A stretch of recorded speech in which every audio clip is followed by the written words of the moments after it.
Hey guys, welcome back to my channel. Today we will be doing a raised pond, almost like a raised garden, but a raised pond. It'll be 85 inches long, 55.5 inches wide, and 28 inches in depth. So I'm going to start with 2x6s and 3-inch deck screws. Of course, I have most of the regular tools and my doggy companion to help me out, and family here and there. It's definitely going to be a square. I didn't want it to be too high. It's kind of hot in Texas, so I needed some type of depth to add aquatic plants. So this is going to be a koi pond, by the way. So from here, I'll just be quiet and let you guys watch.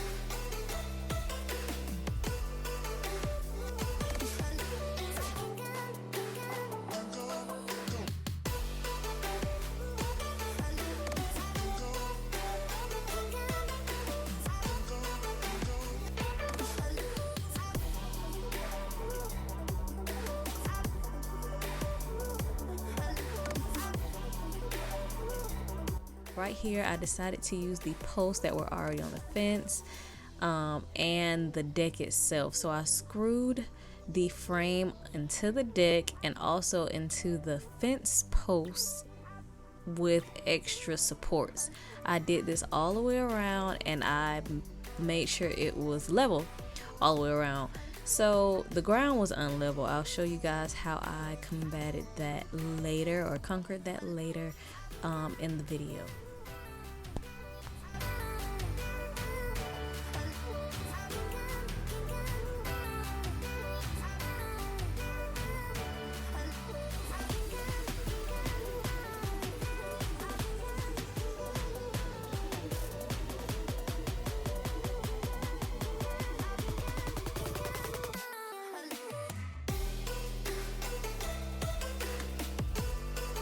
Yeah, so I lost some of the footage, guys. So this is what it kind of looks like after everything is framed. And the post that you guys see is dug 2 feet in the ground. It's a 12-inch 4x4 post, and it's going to be surrounded with cedar fencing. And it's a 2x4 on top to create the L shape, or the L brace. And the frame is also nailed to the 4x4 post.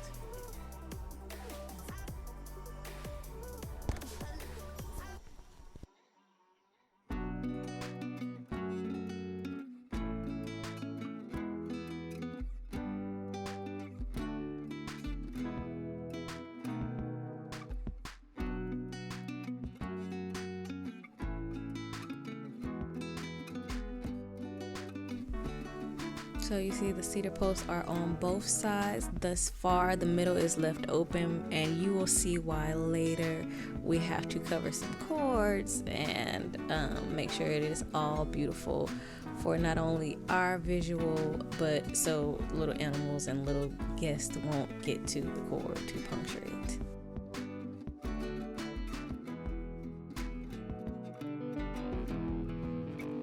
So this is how I decided to run my hose alongside. I decided to come up with this little concoction. This is a sprinkler hardware along with PVC. Everything is used for a 1-inch PVC pipe. As you will see later on in the video, there is a longer PVC pipe that is 1 inch with an end cap to stop the water from flowing out at the end. And you will see me drill holes down the PVC pipe to create the water flow.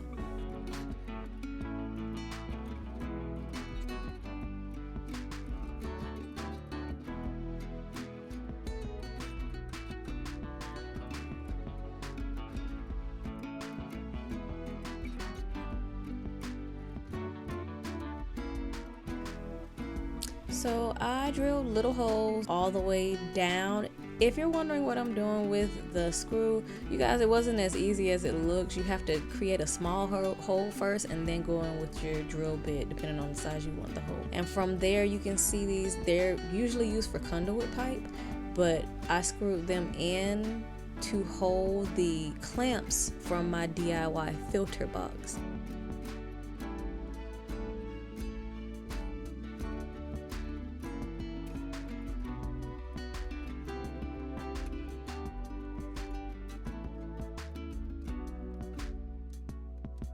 If you guys want a tutorial on my DIY filter box, just comment below and then I'll give you guys a tutorial. But for the sake of time and for the sake of this video, this is a quick review of what it looks like. This is a quick review of what it looks like and where it's going to be clipped to.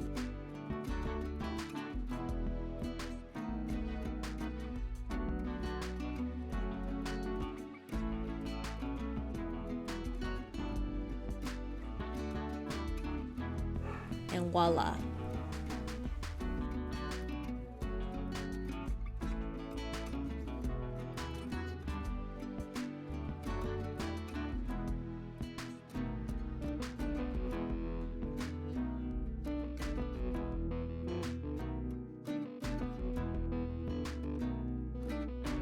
This will act as a cover for the DIY filter box. You guys will see in 1 second. So I had to climb on top of the fence and screw about 3 screws just in case anything happened in the future and I needed to take it down.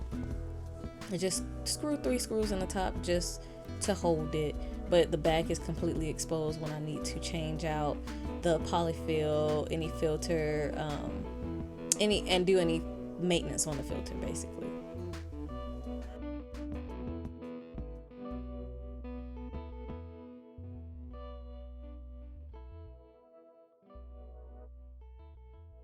Here I am completing the surround of the 4x4 post, making sure that the whole pump hose is exposed.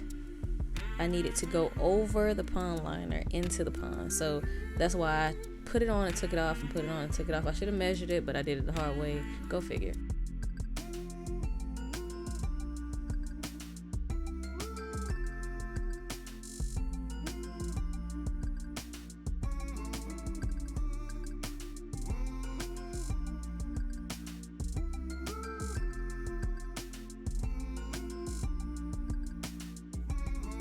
I decided to try American Chestnut by Olympic. I actually ended up liking the color, so I wanted to go ahead and stain all the way through, and you will see the result that I ended with.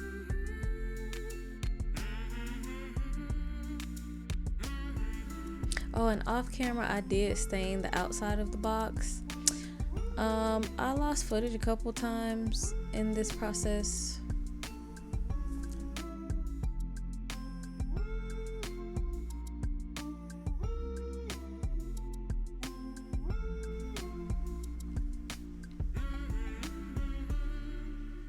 So here guys, if you are wondering what the cinder blocks are for, I'm using them to create this hill and valley action for my plants. And then I'm using a couple of types of underlayment, different carpets, different tarps, the thickest milliliters you can find, some of the thickest carpets you can find, for protection of the pond liner.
And last but not least is Yay, the pond liner.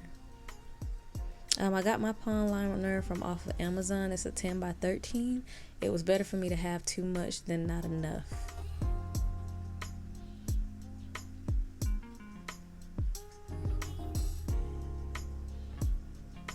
And make sure when you guys do something like this, make sure you use the staples at the top and not inside of the pond, because it will seep through if you just so happen to get a hole. So make sure you make no holes in the pond liner at all, unless it's completely on the outside and it's just excess.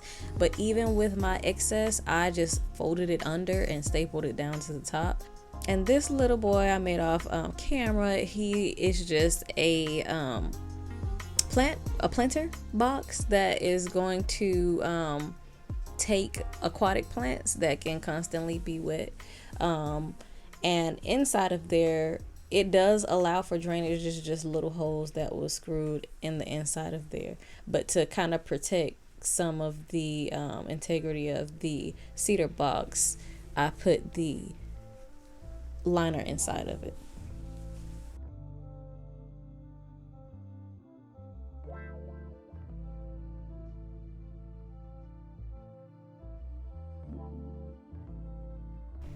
Now these little guys are called African iris. They're very good for plants. They suck in algae. Now this is more cosmetic because that's not inside of the pond. I will have some of them going inside of the pond along with some lilies. I'll keep you guys updated with the maintenance and how my koi are doing. They are going to be functioning koi. I am starting my own home garden, so they're going to be functioning koi, and I will become a koi breeder. And here I'm just adding egg rocks. So when you guys get your rock, make sure it's nothing too jagged. There's no jagged edges, nothing that can puncture your liner. Even if your liner said puncture proof, just make sure you have nothing that is able to puncture your liner.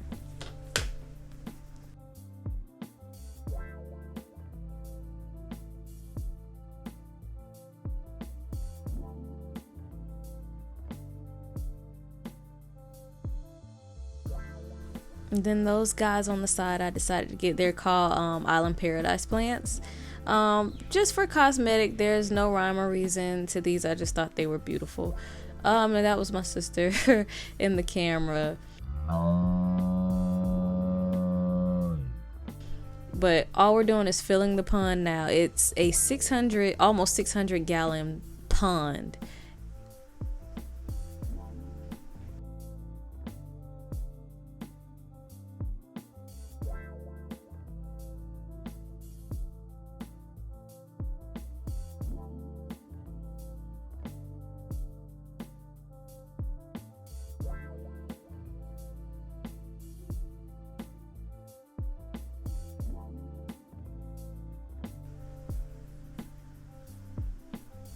And here is the finished result. Like I said, everything was staying off camera. I also put the edging around off camera as well. I cut everything at a 45-degree angle, and then you can go in with some polyurethane or anything that will protect your wood from the elements for future. I didn't want to stain it, so I just used almost like a lacquer. I'll link everything in the description box below. That is my mini African iris and then my other plants. What I am going to do for you guys is go ahead and run the waterfall. There you go. And that's my little niecey poo. Run the waterfall for you guys so you guys can see what everything looks like. And this is the end result. Thank you guys so much for watching, and until next time, be blessed.